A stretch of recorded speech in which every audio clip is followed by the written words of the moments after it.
मित्रांनो, ही गोष्ट आहे एका राजाची, जो एका युद्धात त्याचं सगळं काही हरून गेला होता. त्याची जेवढी काही संपत्ती होती, त्याचा जेवढा काही राजमहल होता, सगळं काही तो गमावून बसला होता. तो एकटाच इकडे तिकडे भटकत होता, या विचारात की त्याला पुन्हा सगळं काही उभं करायचंय. त्याच्याकडे त्याच्या राहण्या इतकी सुद्धा जमीन नव्हती.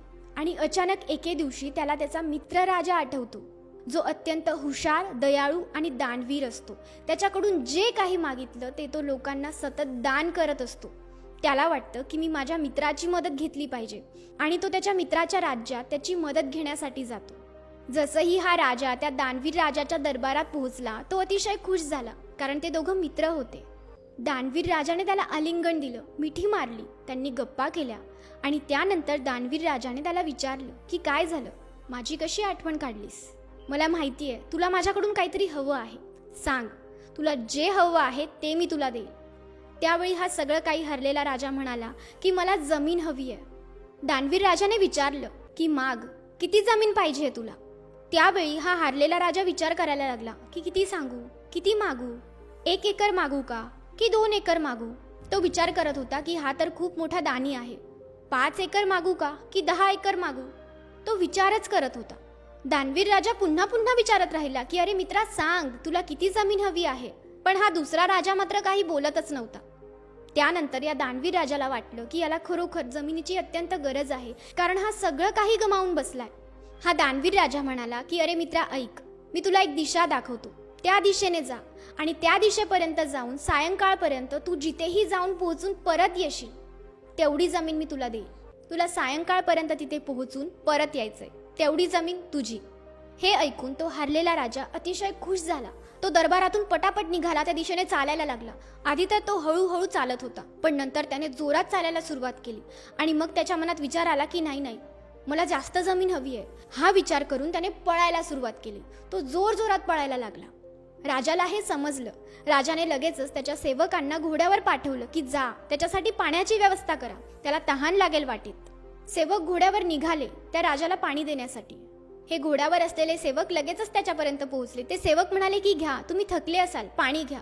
पण हा हारलेला राजा मात्र ऐकत नव्हता. तो म्हणाला की नाही, मला लवकर पोहोचायचंय, मला जास्तीत जास्त जमीन हवी आहे, मी थांबू शकत नाही.